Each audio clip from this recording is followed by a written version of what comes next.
As legendary beauties go, few are as legendary or as beautiful as the mythic Helen of Troy, who became the cause of the Trojan War. But who is this Helen? Was she really worth losing a city over? Turns out there's probably a lot of weird stuff you don't know about Helen of Troy. If you didn't know anything about Helen of Troy, you could probably assume two things from her name. She was called Helen and she was from Troy. Well, only one of those things is true. It would actually be more accurate to call her Helen of Sparta because she was born, raised, and married there. And to be fair, some people do call her that. Helen? Helen of Sparta? As the Encyclopedia Britannica explains, she didn't go to Troy until the Trojan prince Paris took her there as his prize for picking Aphrodite as the winner in a beauty contest. In fact, her presumed father was the king of Sparta, Tyndareus, and her first husband was also the king of Sparta.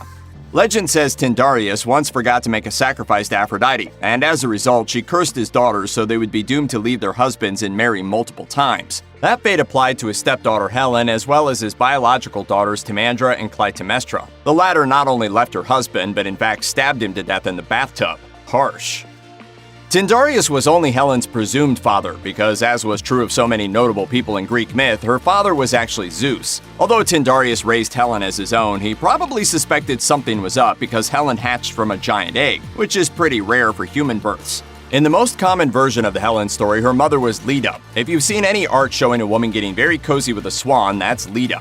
According to Encyclopedia Britannica, Leda was a princess of Aetolia who married Tyndareus. One day, a swan flew into her arms to escape a pursuing eagle. This swan turned out to be Zeus in disguise, and he used all his avian charms to seduce Leda, and before she knew it, she was laying two enormous eggs full of babies. Excellent! While the Athenian hero Theseus is best known for traversing the labyrinth and slaying the Minotaur, the dude had a long life filled with adventures. Some of the wildest of these come as a result of his friendship with Pirithous, which could best be described as an escalating series of dares. According to the mythographer Pseudo-Aphodorus, after killing a bunch of centaurs that got way too drunk at a wedding, Theseus and Pirithous decided it would be cool if they both married daughters of Zeus. Theseus decided to marry Helen, and Pirithous swore to marry Persephone, the literal queen of hell. Both of these goals involved kidnappings, and both were monstrously bad ideas. Theseus took the child Helen from Sparta and left her in the care of his mother, while he and Pirithous went down to the underworld for Persephone. Long story short, the two idiot boy kings got trapped in the underworld for a while in a magical chair. Meanwhile, the semi-gods Castor and Pollux led an invading force against Athens, not only reclaiming their sister Helen, but also taking Theseus' mother back to Sparta with them as a slave for good measure. When Helen was actually old enough to get married, Tyndareus found himself with a pretty serious problem. How do you choose a husband for the most beautiful woman in the world? According to Pseudo-Apollodorus, Tyndareus was rightly worried that showing preference for any one king over the others could lead to literal violence with armies and all. The good news for Tyndareus, though, was that one of the suitors present was Odysseus, the smartest guy in Greece, who knew he didn't stand a chance in this contest and was actually more interested in marrying Penelope. Odysseus suggested a compromise that came to be known as the Oath of Tyndareus. Once Helen's dad made his pick, every king present would swear a blood oath to throw his military might into avenging the chosen one if anything should happen to him. This agreement made Tyndareus choose Menelaus as his son-in-law and heir. Yeah, whatever, I'll have that one.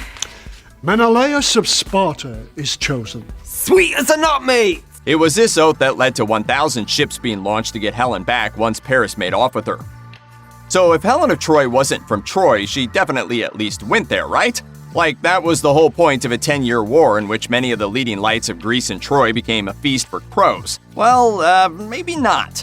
According to a number of authors, the Helen who went to Troy was actually a hologram made of clouds, while the real Helen was taken to Egypt by Hermes, where she lived out the entirety of the war. In Euripides' play Helen, the Spartan queen receives word her husband Menelaus has drowned while returning from Troy, leaving her open to the advances of the king of Egypt. At that point, however, a stranger washes up on shore who, as luck would have it, turns out to be Menelaus. The two reunite and explain to each other the various hologram-related shenanigans that got them to this point. They then come up with a plan to trick the king of Egypt and escape back to Sparta. This version of events sounds buck wild, but the historian Herodotus claimed he interviewed Egyptian priests who could confirm Helen was definitely there, so who can say really?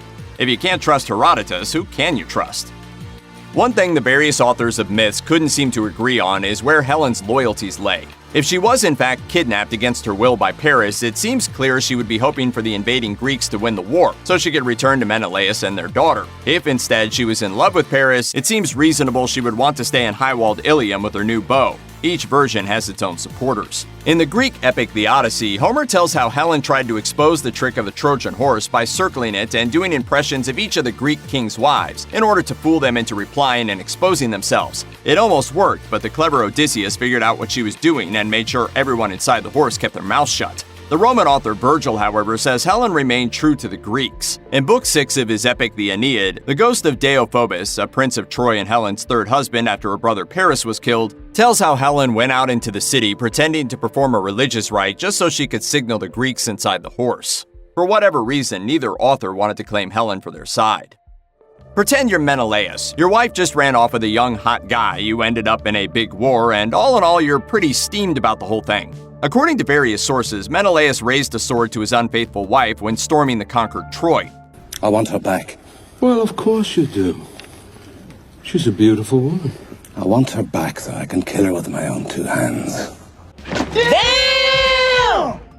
At the last minute, though, he decided to be merciful and spared her life. While the tale varies, in arguably the most mainstream version of the story, Helen and Menelaus reconcile and return to Sparta. They live together and die together and are buried together, happily. The geographer Pausanias, however, records a completely different version of events told by the inhabitants of the island of Rhodes. According to him, Helen was driven out of Sparta by Menelaus' sons and made her way to the home of a friend on Rhodes. What Helen didn't know is that this friend blamed her for the death of her husband, who died on the first day of the Trojan War. The Rhodian queen waited until Helen was bathing and then sent out a bunch of her handmaidens dressed up as the Greek revenge demons, the Furies. These maids, apparently wearing fake bat wings, dog masks, and snake wigs, grabbed Helen from the water and strung her up from a tree.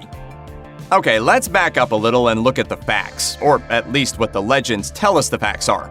Helen was a demigod daughter of Zeus married to a legendary king. She also most likely originated as a goddess who got demoted to demigod status as her story got refined over the years. So it's not particularly surprising that Helen of Troy was worshipped in various spots around Greece. One of the major shrines to Helen was shared with her husband Menelaus. According to the University of Warwick, the Menelaon was located just east of Sparta. Though it became regarded as the burial place for the legendary couple, some suggest the shrine was originally dedicated to Helen alone, where she was worshipped as a fertility goddess, only for the Menelaus-related elements to be added later. Pausanias tells how the Rhodians worshipped Helen as a fertility goddess known as Helen of the Trees, with her shrine naturally being the tree where she was hanged.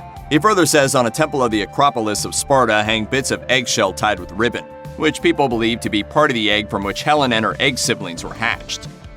If you've ever engaged in any type of creative endeavor, you probably felt pressure to recreate the perfect image in your head to do justice to the spirit of the person, place, or theme that inspired you. Imagine then the immense pressure to paint a portrait of the most beautiful woman who ever lived. That was the task facing the legendary Greek painter Zeuxis when he was commissioned to envision Helen of Troy in paint to decorate a temple of Hera. According to the College Art Association's review of a book about him, Zeuxis' reaction to his assignment was to say perfection isn't found in nature, so he would find no single suitable model for Helen of Troy. Instead, he recruited 5 different maidens whose best features he combined into a single figure like some kind of erotic Voltron.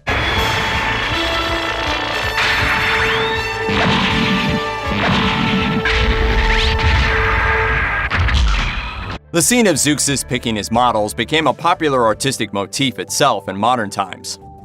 In 1604, English playwright Christopher Marlowe penned a line about Helen of Troy more famous than anything Homer ever conceived of.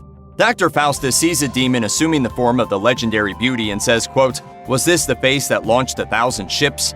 The line has its basis in Lucian of Samosata's satirical Dialogues of the Dead, but it's one of those things that's so entrenched in culture few people know its origin apart from it being a thing you say about Helen of Troy. Is this the face that launched 1,000 ships and burnt the topless towers of Ilium? The line also became the basis of one of the most famous jokes drawn from that commonwealth of comedy, the metric system. You're a smart motherfucker, that's right.